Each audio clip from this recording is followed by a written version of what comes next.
Hello, everyone. Welcome back to Maverick Mods. You guys predicted it. Here it is. It's time for a tractor revival. So grab your popcorn. Let's get started.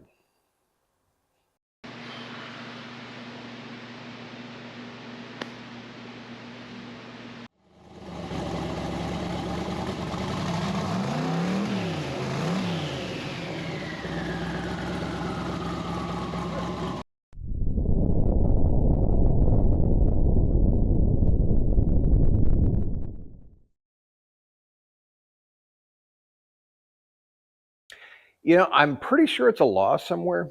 You move out in the country, you have to have a tractor. When we first moved out here, I knew right away that tractor would be really, really helpful for a lot of what I've got to do around here. So I started looking around. Tractors aren't cheap.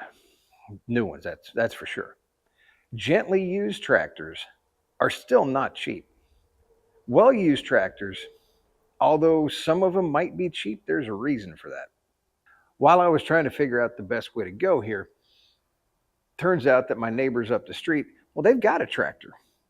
Only one problem. It's been 8 or 9 years since the last time it ran. That seems to be right up my alley. So we kind of struck a deal.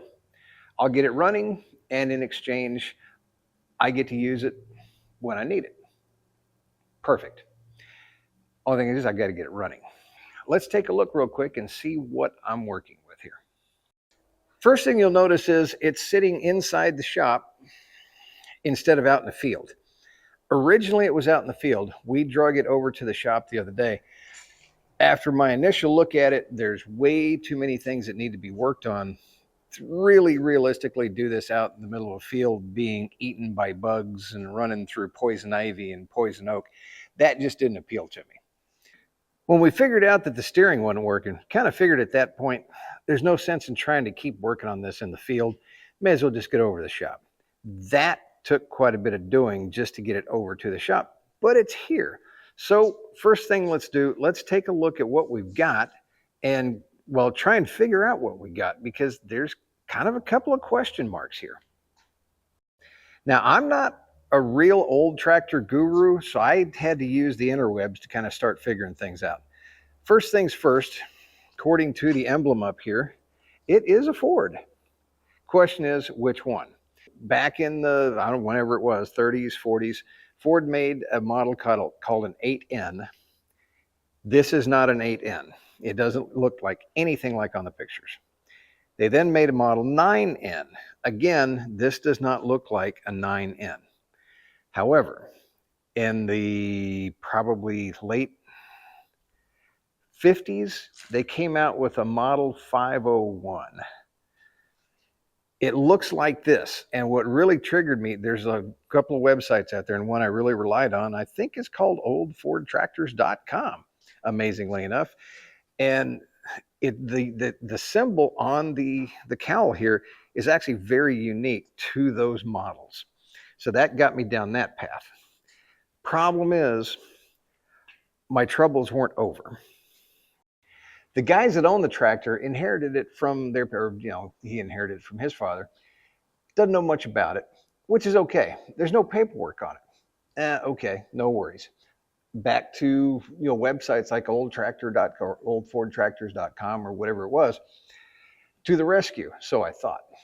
According to that website, again, based on the shape of the emblem on the cowl and the width of the front tires, there were a few other kind of telltales in there that really kind of narrowed it down. But there's one thing you're supposed to be able to do, is you're supposed to be able to find a serial number on the block or somewhere on the tractor that you can decode. I have not found a serial number anywhere on this thing. On some of the older models, somewhere here on the engine block, there is a stamped or cast serial number, usually on this pad right here. Nothing. Again, some models, later ones, like the 501 series, supposed to be somewhere here on the transmission case. Nothing. I'm going on the assumption right now, until I do actually, if I find a serial number, that this is a 58 or 59 model 501. That's kind of what I'm going on here. Pretty much all I know at this point. What's wrong with it? Well, obviously it doesn't run. The fuel system looks like it hasn't seen a lick of fuel in 8 or 9 years. There's nothing in there. I've got to tear the fuel system apart, look for rust inside the tank, clean the lines out. Some of the lines are actually gone, probably assuming that the carburetor is going to need some kind of a rebuild.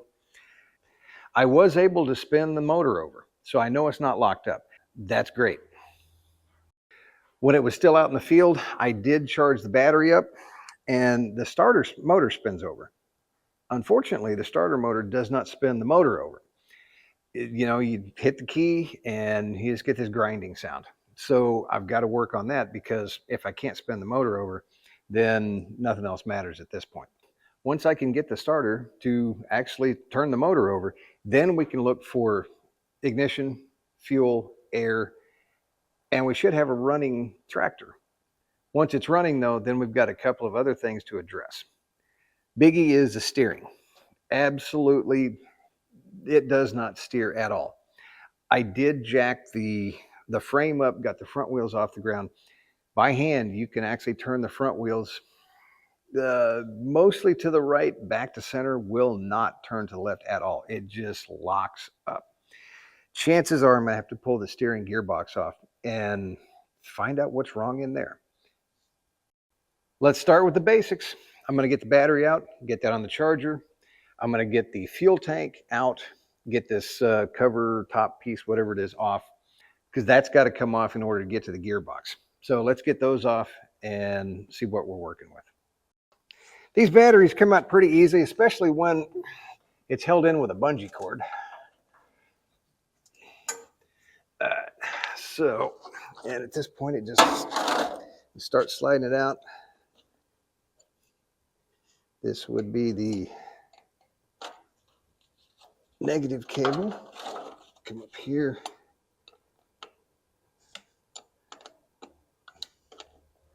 Positive cable. And we have a battery. Now, I'm just I've got some latches here. This thing flips up and the fuel tank is underneath here. Whoa, wasp nest, gotta love that. And inside the fuel tank itself, now there is actually a little bit of liquid still in there, and it doesn't look too terribly bad.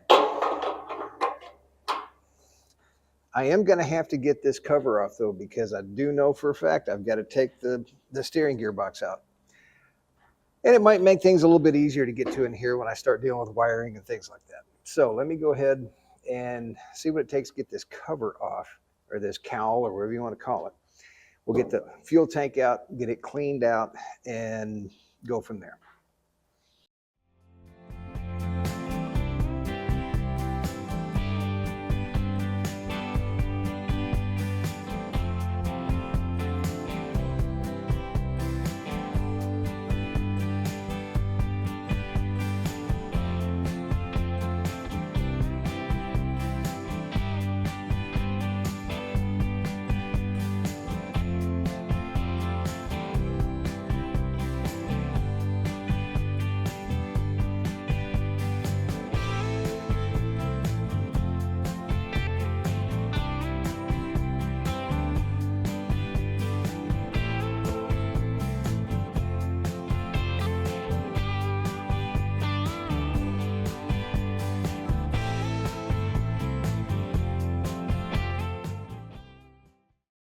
Well, that turned out to be a little harder than I thought, but I was successful.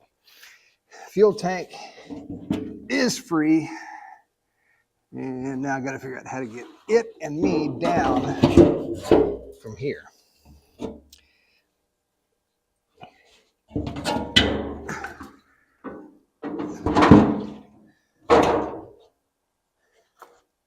Without launching it or me halfway across the shop.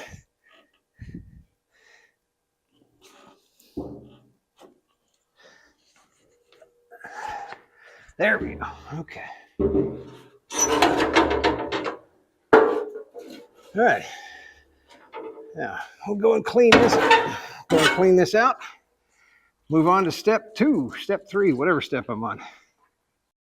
Those of you tractor experts out there, a few minutes ago, were probably screaming at the screen saying, that's not the tractor. That's not the tractor. It's not a Model 501. You're right. What threw me off was there's no serial number on the engine. There's where it's supposed to be. There's no serial number on the transmission where it's supposed to be. But as I started taking things apart and looking around, I did find the serial number. It's not where it's supposed to be. Welcome to tractor land in the 1950s, I guess. It's actually on the right-hand side transmission case, kind of hidden. And if I hadn't kind of been underneath looking at something, I wouldn't have found it. As it turns out, this is a 1954 NAA series. It's called a Golden Jubilee. So there you have it. That actually makes things a lot easier when it comes to looking for parts, although there's so many parts that interchange on the 8N and the 9N and the Jubilee and the 500 series. So many of these parts interchange that I could probably order it for anything and not go wrong in a lot of cases. So where are we at?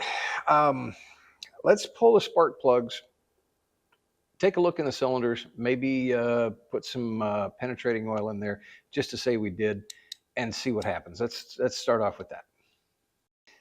In a lot of ways, these arms for the bucket kind of get in the way, but all right, so number 1 faces forward. That's a good thing. I can remember that. Just kind of leave those where they're at.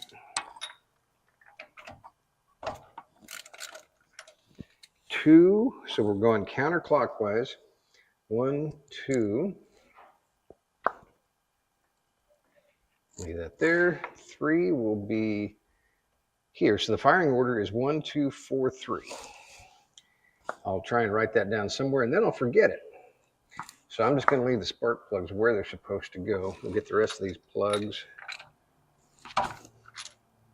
Plugs look fairly new. That doesn't mean anything though.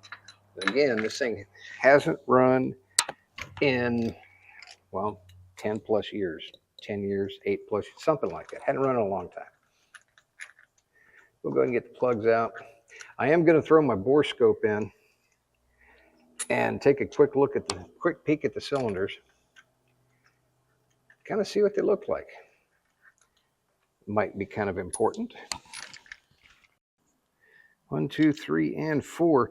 These plugs are, well, for all intents and purposes, they're so close to new. The gaps look right. Nothing's been mechanically re-gapped. That's a good thing. Nothing's torn up. Electrodes look good. They're clean. They're basically new plugs. So, well, for whatever that's worth, we got new plugs. Now, I've got my endoscope here. I have never had a whole lot of luck trying to show this screen on the camera here, but well, let's see how we can make this happen. So this is what I'm looking at here. Pull it out, move it around. I'm not, see, what you're seeing, if you're seeing it, I can't see it because I can't get the angle. So sorry, I got to look at it. I'm looking at the top of the piston. I'm looking at the cylinder walls. I'm not seeing any rust. And it's clean. It's really clean inside. Not a lot of carbon buildup. That's number 1. Number 2, top of this, I see crosshatch in the cylinder walls. Maybe just a hint. It's not really corrosion. I don't see any spider webs. That's always a good thing. Sometimes you see spider webs inside the cylinders, depending on how they can get in there. Number 3, same thing. See just a hint of crosshatch. Clean pistons. Oh, well, let's see. I don't know what that signifies. There's actually a serial number or casting number stamped on the piston. I can read that. I don't know if that indicates it's factory or if it's a rebuild. No earthly idea. And 4, same thing. Clean cylinders, clean pistons. And this looks good inside. That's encouraging. Now that I've got a good look at what the cylinders look like, we kind of move on to the next step, which is actually getting the motor to turn over. When it was out in the field, could not get the starter to engage the flywheel. The Bendix would just sit there and spin. It kind of acted like sometimes it was trying to engage, but it really wouldn't. Took the starter off, looked through it, and there was a lot more play in it than there should have been. It kind of looks like it might have been a rebuilt starter at one point in time, but there was a couple of shims missing. So I put some shims in, got it back in. I've got the motor to turn over, so that's good. We're down now to spark, air, fuel, and it should run. While I've been doing all that though, I've also worked on the other big problem that the tractor has, and that is the steering. Steering just flat doesn't work. So off camera, I went ahead, pulled the gearbox off, and boy, that was a chore. We'll actually get into that next. But for now, let's concentrate on, see if we can get the engine running. So when I get the camera over there, if you guys see some parts missing, like the steering wheel and the gearbox and all that, don't panic. We're kind of back in the meat of things here. You notice the gearbox is missing. Might also notice that all the wiring is pretty much gone. As I had to pull the gearbox off, of course, the big cluster of wiring was right up here with the battery box and the gearbox and all that. And all the wiring on this, it's gone through a 6 to 12 volt conversion, and it's also gone from a generator to an alternator. And so the wiring has just been modified and beat on and boogered up, and it was just in really bad shape. All the connectors are bad, they're old. I couldn't get good connections on pretty much anything. So I ripped all the wiring out. We're gonna rewire this thing as well. There is a couple of really weird things in here. There's one over here that doesn't make any sense to me whatsoever. For some reason, which I can't figure out, there's 2 ballast resistors on the tractor. There's one going on the positive side, which is good because you need one. You need to cut the 12 volt signal down to about 9 volts or so, going to the coil, and otherwise you burn your points up. But here, back behind here, there's another ballast resistor right there, buried back here, that goes between the negative side of the coil and the distributor, or the points. I've never seen that before. I guess it would work. I don't know. I'm going to do a little research on that and see, but I think unless I can find some reason to keep it, that's going to go away because that just doesn't make any sense to me. Well, let's go ahead and put the battery box in and get started on the wiring. Went ahead and did some preliminary wiring. Got the battery cables hooked up, got the ignition switch wired.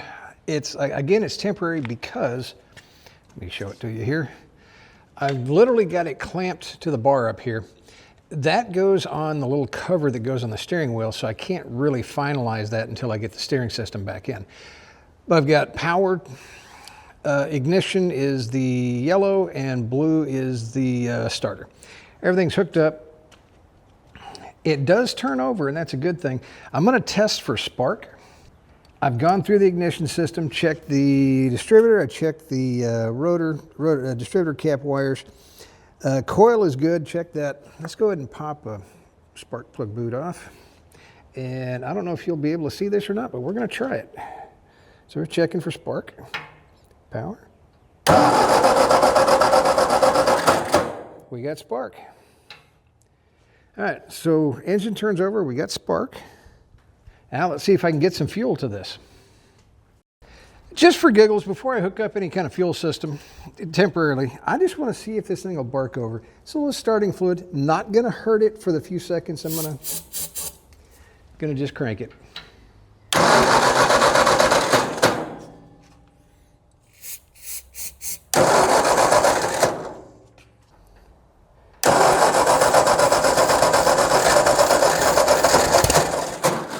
It's trying. Well, guys, disaster has struck. Minor disaster.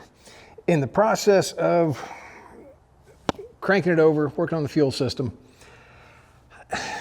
the starter Bendix gave out. Oh, here it is. Look right here. and it has chewed off the end of the teeth there. It's been one of the problems with this tractor is being able to start the thing, keeping it running. From what the owners tell me, keeping it running is one thing, but getting it started has always been a problem. This looks to be a rebuilt starter, maybe, who knows when, but the problem, and it's got a new Bendix on it, but there's just something not right with it. One of the other problems, which I'm actually dealing with on the 41 Studebaker right now, when you convert one of these over to 12 volt, you can't change the starter. The starter's designed for 6 volt, and DC motors, their RPM is solely dependent on voltage. So you put 12 volts through a 6 volt starter and it's going to spin twice as fast. I think that's part of the problem here. Not to say I'm going to convert this back to 6 volt. That's not the answer. But I think what happened on this is the starter is just putting out too much torque for the Bendix, and that Bendix looks like it's pretty soft. Got to talk to some people, do a little bit of research on this. Unfortunately, there is nothing close by where I can do anything to the starter this week. So I'm gonna have to order something, but I've got to talk to some people first and find out if my theory is right and what's going on and why this did what it did. I did a little research, and yeah, converting a 6 volt system over to 12 volt does and can cause starter issues. It looks like that's probably the case with this starter. That starter, it looks like it's got a new Bendix on it, but the bushings were, something was weird. Something is weird about that starter. I went ahead and ordered a new one. It's on the way. Well, with the new starter in, I've got the fuel tank installed, cleaned out, installed, fresh gas, fuel line, fuel bowl is cleaned out, a new filter. I was hoping I wouldn't have to mess with the carburetor. That may wind up being false hope, because you reach over here and hit the starter. Let's give it a little bit of choke. If I can do this, it's kind of hard to do this with one hand. There we go. Okay.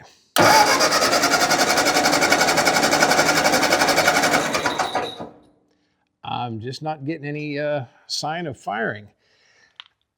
I can get it to fire off with starting fluid, but not yet with onboard, regular gasoline. So I've got spark, probably have air. Now I got to get fuel, and that's where I'm going to have to leave this guy for this week. So it's getting there. It's almost there. So that's going to do it for this week, guys. I really apologize that I couldn't show you a running tractor. I just flat ran out of time. We've got a new starter on there, and it's actually cranking over, that's a good, because it wouldn't even do that before. I can get it to fire off a little bit with starting fluid. So that tells me I've tested and I know I've got spark, tells me I've got spark, air, and I've just got to work on the fuel system. That'll be next week.